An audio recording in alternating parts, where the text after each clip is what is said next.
Oke, kita lanjutkan kembali materi kita. Kita sambung materi yang tadi. Sekarang kita mengerjakan buku besar untuk accrued expense atau hutang beban.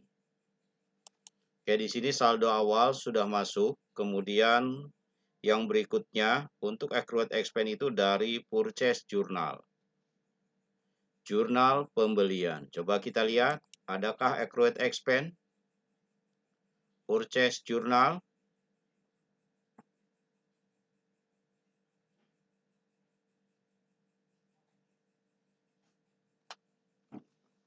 Oke, tidak ada. Untuk accrued expense itu ada dari petty cash. Coba kita lihat. Ada accrued expense, ada 3 transaksi di mana 750, 850 dan 600. Di sini dijumlahkan menjadi 2.200.000. Maka yang 2.200.000 ini kita pindahkan ke dalam buku besar untuk accrued expense. Kita lihat.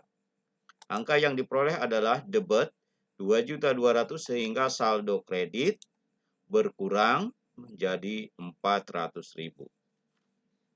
Kemudian yang berikutnya adalah income tax payable. Income tax payable saldo awal sudah masuk, oke. Saldo awal sudah masuk, kemudian ada tax payable. Income tax payable itu ada dari cash payment atau jurnal kas keluar, di mana akunnya adalah income tax payable. Income tax payable di kredit.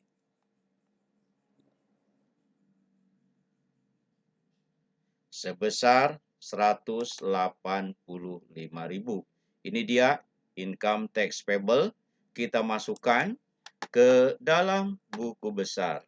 Income tax payable. Angkanya adalah 185.000. Kemudian yang berikutnya adalah PPN outcome. Saldo awal, saldo kredit 147.400. Dari mana lagi ada PPN outcome?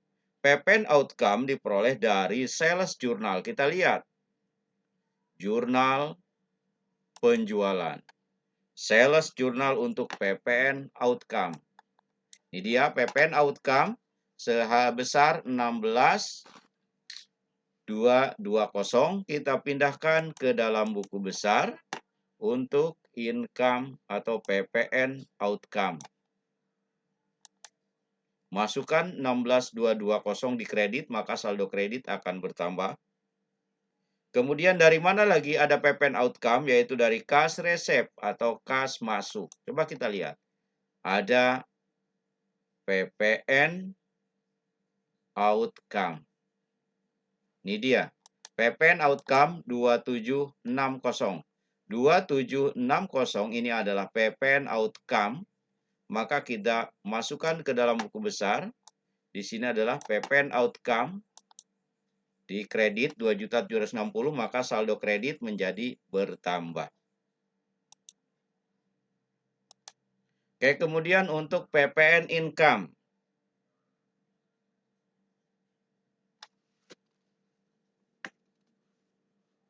Oke, PPN income. PPN income, PET-in. PET-in ini adalah sumbernya dari purchase journal dan general journal. Kita lihat, jurnal pembelian. Ada PET-in. PPN income 760. Kita masukkan ke dalam buku besar. PET-in. Oke, 7.600.000, maka saldo debit menjadi bertambah. Adakah dari CU? Kita lihat jurnal umum untuk PET-in ada di kredit 440. Maka kita masukkan juga di kredit, tanggalnya tanggal 31. Dari CU masuk 440 menjadi saldo debit 119.360. Untuk Bank Mandiri Loan. Bank Mandiri Loan terjadi pembayaran cash payment. Coba kita lihat. Jurnal kas keluar Bank Mandiri Loan ini adalah sebesar 18 juta. Oke, ini dia 18 juta. Bank Mandiri Loan ada di debit sebesar 18 juta. Sumbernya Cash Payment Journal. Oke, sumbernya dari CPJ di debit. CPJ di debit sebesar 18 juta, maka saldo kredit tinggal 182 juta. Oke, kemudian common stock. Common stock ini hanya saldo awal. Kemudian rated earning juga saldo awal. Sales of merchandise, penjualan aktiva tetap. Oke, dijual aktiva tetap. Sales of merchandise untuk sales of merchandise atau penjualan persediaan. Penjualan persediaan pasti otomatis dari sales journal, jurnal penjualan. Sales of merchandise atau merchandise inventory adalah 104.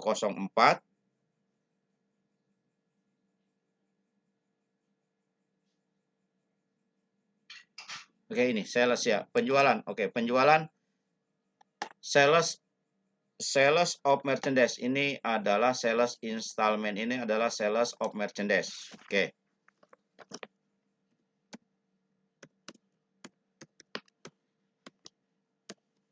Sales of merchandise. Ini dia 162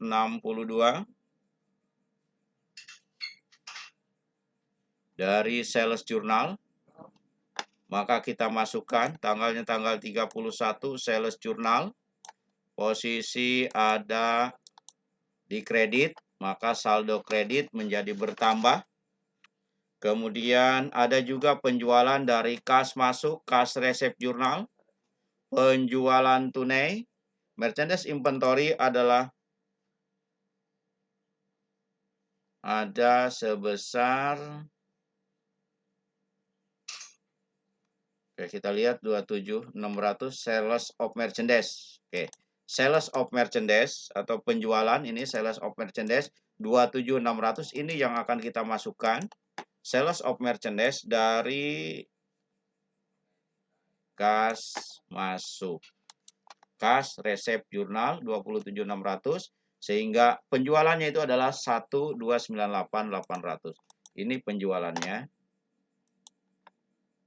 Kemudian freight collected, oke, freight collected atau ongkos angkut. Freight collected atau ongkos angkut ini ada dari sales journal. Coba kita lihat, adakah sales journal, jurnal penjualan, freight collected ada 2 juta. Maka kita masukkan sebesar 2 juta di kredit, maka saldo kredit bertambah. Kemudian freight collected juga dari penjualan tunai, kas resep jurnal, jurnal kas masuk. Freight collected ini ada 350 di kredit, maka kita pindahkan ke kredit 350. Jadi jumlah 17.350. Let's be collected, denda keterlambatan. Let's be collected. Tidak ada. Kemudian sales discount. Ada pemberian atau pendapatan diskon saat pembayaran dalam waktu tenggang, yaitu dari kas resep jurnal, jurnal kas masuk untuk sales diskon kita lihat ada 330 sales diskon, 330, maka masukkan ke dalam buku besar untuk sales diskon. Kita masukkan di debit, maka saldo debit bertambah. Debit, saldo debit bertambah. Kemudian COGS, cost of goods sold. Ini cost of goods sold atau harga pokok, saldo awal sudah masuk. Kemudian yang kedua dari sales. Oke, coba lihat. Penjualan ada COGS sebesar 104.600. Maka kita masukkan di buku besar untuk COGS. Ini dia angkanya di debit 104.600, maka saldo debit bertambah.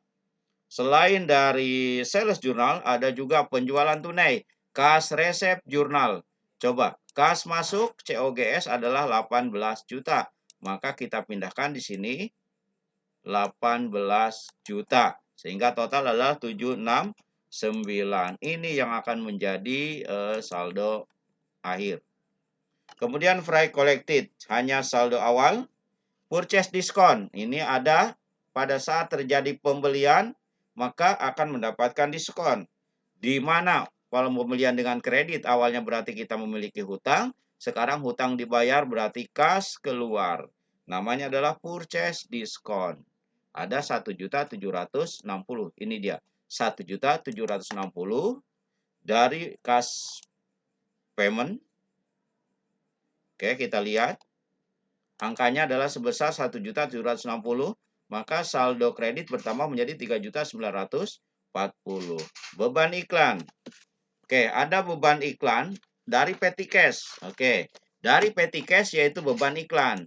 Kita masukkan ada percetakan perdana advertising expense sebesar 900.000. Oke, maka kita masukkan di sini. Beban di debit 900.000, maka saldo menjadi 28.900.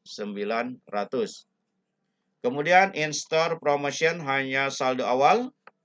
Utility expense saldo awal. Telepon expense juga saldo awal. Rent expense saldo awal. Dan supplies expense juga saldo awal.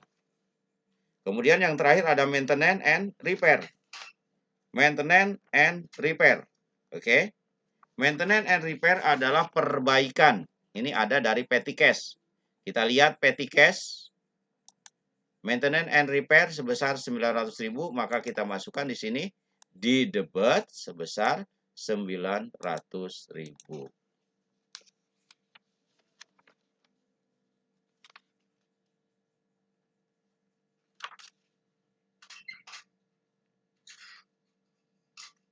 Kemudian BDEP masih ada, BDEP expense hanya saldo awal, depresiasi expense juga saldo awal, insurance expense saldo awal, late fee expense ini ada denda keterlambatan membayar, yaitu dari cash payment journal. Coba, cash payment. Late fee expense 440, maka kita masukkan di sini juga adalah 440. Oke, 440. Kemudian wage and salary, ini ada bayar gaji, ya. Dari cash payment ini dia ada cash payment journal, cash payment jurnal kas keluar, wage and salary. Wage and salary ini 9 juta. Maka ini kita masukkan ke sini 9 juta. Oke. Kemudian interest income. Interest income saldo awal. Dividend income saldo awal. Interest expense. Oke, interest expense ada dari cash payment journal. Coba lihat, cash payment, jurnal kas keluar. Interest expense ada sebesar 1.800.000. Maka kita pindahkan di sini adalah 1.800.000. Oke, 1.800.000 di debit, maka saldo debit menjadi bertambah untuk interest expense. Kemudian bank service charge ini hanya saldo awal. Kemudian loss sale of vehicle terakhir. Tadi kita memiliki kendaraan seharga 160 juta, kemudian dijual sekitar 146, disusutkan sebanyak 10 juta, maka otomatis ada rugi sebesar 4 juta. Coba kita lihat. Dari cash receipt journal. Ada loss sale of vehicle yang ini sebesar 4 juta, maka kita masukkan di buku besarnya.